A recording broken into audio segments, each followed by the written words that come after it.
Welcome back to our new session. So in this session, we are going to learn about data types in Scilab and what are the different data types that you can use and how they are being operated in a program. So without wasting any more time, let's begin. So let's start. So the first data type that we're going to use is integer or numeric data types that we're going to focus upon is numeric data type. So you previously have studied about the double, how precise the data type is and can store up to 12 decimal points. But in integer, that is not the fact. And integer is basically like a whole number. It stores a whole number, or it can also store negative integer, but basically it cannot store decimal values. So declaring an integer is very simple in Scilab. You just have to create an integer, suppose cars. mm, yes, cars, and then write here like integer, and then you know mm, cars integer of 8 bytes, and then right here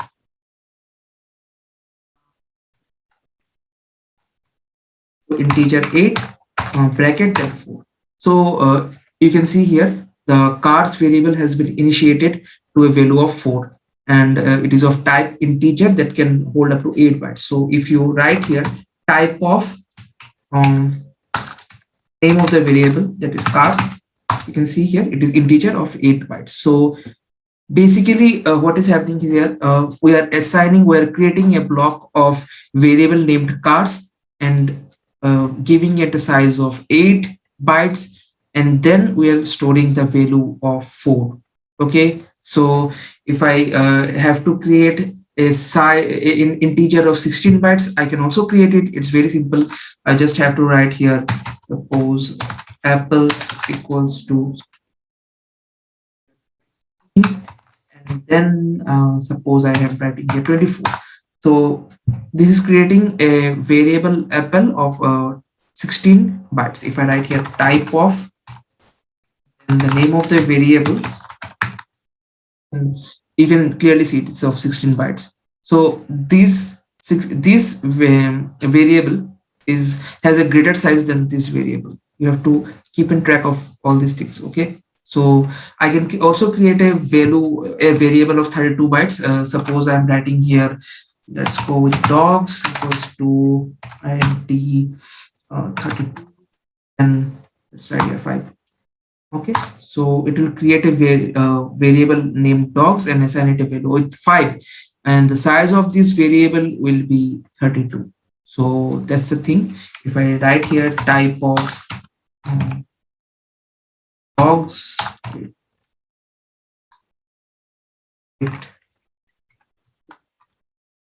so you can see here it is of 32 bytes. So the max we can go up to is 32 bytes in Scilab. There is a 64 byte in C and C++, but there is no support for 64 bytes in Scilab, if I recall. Now, declaring a double is very simple. You can go like this. Radius equals to, suppose, 67.89. It will declare. If I write here type of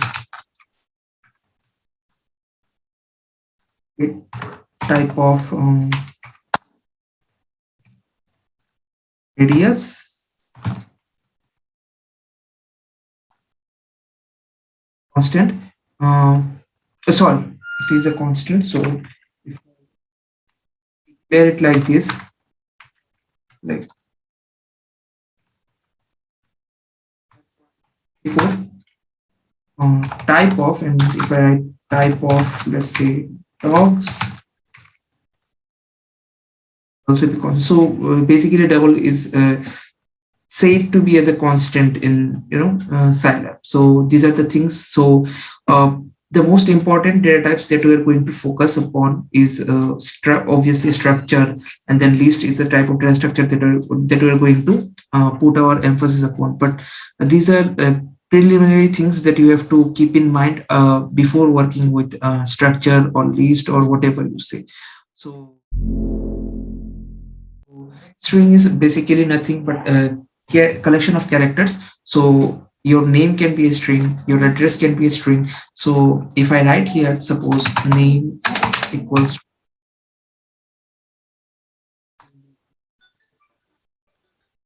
right here type of name, it will be a string. You can see declaring a string is very easy in Scilab. So yes, the next section we are going to discuss about list and structure, which are complex data structure in Scilab, and they are very important guys, so pay attention. Okay, so welcome back to our new session. So today we are going to learn about structure in Scilab. So if you're familiar with structure in C, then the Scilab structure is the same thing, just with the minimum modifications. So let's begin without wasting any more time. So basically, a structure is a kind of complex data structure that contains various data types. Suppose if you want to group some information, you will require structure to operate with that information. Okay, so let's just jump into an example. Suppose I want to create a structure which contains the details of an employee. So basically, what will come under the basic details? Suppose employee name, employee age, employee ID, employee department, then the salary you can say. So these all are the attributes of that structure. So let's begin. Let's first declare a structure here. So declaring a structure is very easy. You just have to write here the name of the structure, which in my case is uh, employee data equals to struct, and then two brackets I'm giving. So inside this bracket, you have to mention the attributes as well as their values. So suppose I have an attribute of ID, and then in the successive field, you have to mention the value of that attribute. Suppose the ID is 123, and then the name is suppose the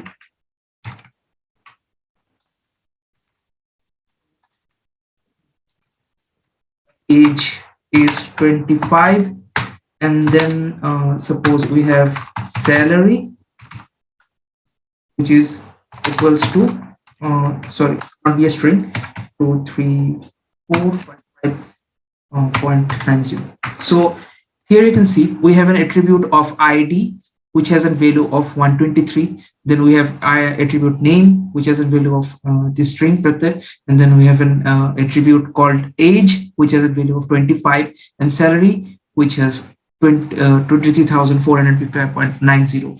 So these are the things that a structure consists, and the structure in structure, while mentioning the attributes, you have to follow a sequence, and the sequence is pretty simple: an attribute name followed by the value, and they both are separated by a comma. So this is the way of declaring a structure in Scilab. So I'm repeating again. This is structure name, then struct keyword, then bracket, and after the bracket, the scene starts. You have to give property or attribute followed by the name. So ID has a value of 123, the name has a value of pratyay, then age has a value of 25, and salary has a value of 23,455.90. So this is double, this is an integer, and these are strings.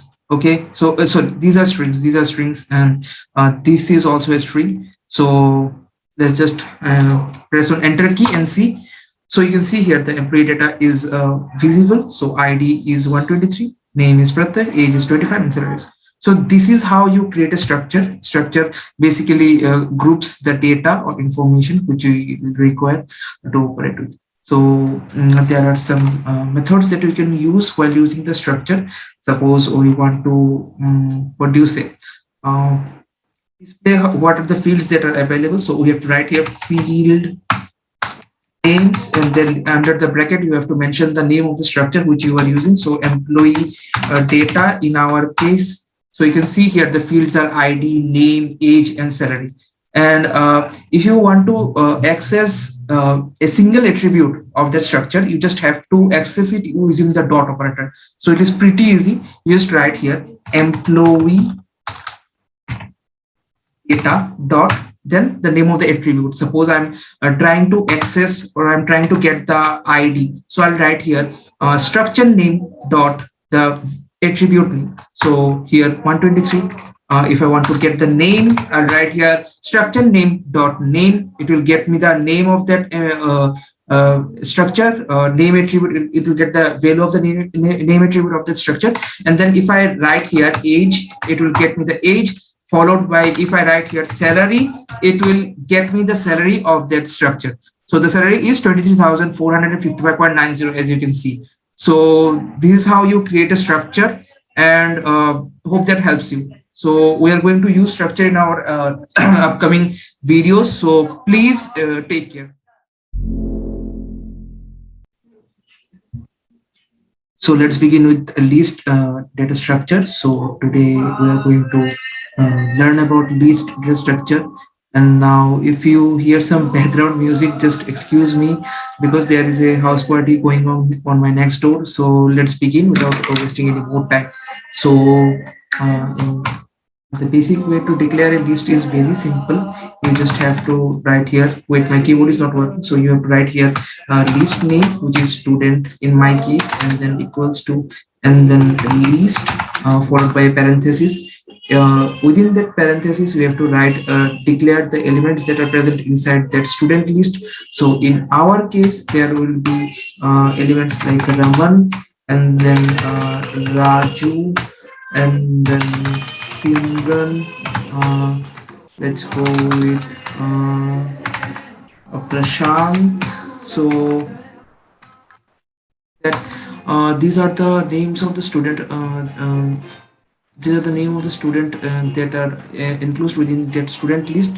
So let's rename it to students. So this is how a list has been created.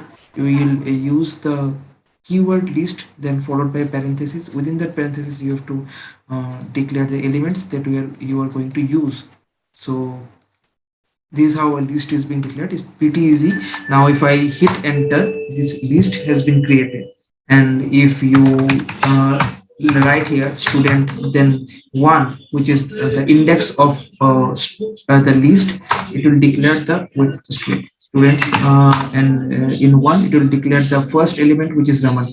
So what happens in array is that, if you are familiar with C programming, you can see that the array index starts with the position 0, but in list, in Scilab, due to some reason, the indexing starts from 1, and it will continue up to the length of the list that we have. Suppose the fourth element is Prashant, so it will continue up to Prashant. So in accessing a particular instance, you have to just do it students, and then like 4, and then Prashant. So this is how it is done. And now if you try to traverse through that list, you can just write here student, and then all the elements will be declared, all the elements will be shown here. You can use the disk function, but there is no point in using that disk function in here in our console. So this is how it is done. And now what about insertion? So if you want to insert an element into that list, so how will you do that? It's very simple. You just have to write here students, which is the name of the list, and then you will use the $sign, and then you will use suppose 1. Okay, so $+1 equals to the name of the, or the value of the list that you're trying to append. In my case, it is suppose Shreya, and then if I hit enter, so Shreya will be inserted. As you can see, after Prashant we have Shreya. So this is how a list is made. And it has many functionalities, guys, trust me. You are going to require list, and we can also create a list inside a list. So this is very interesting. We'll see in our upcoming videos how we can create a list within a list, and then access that inner list elements. So this is how list is being created. So if you want to get the length of the list, I think you have to just write here length gth.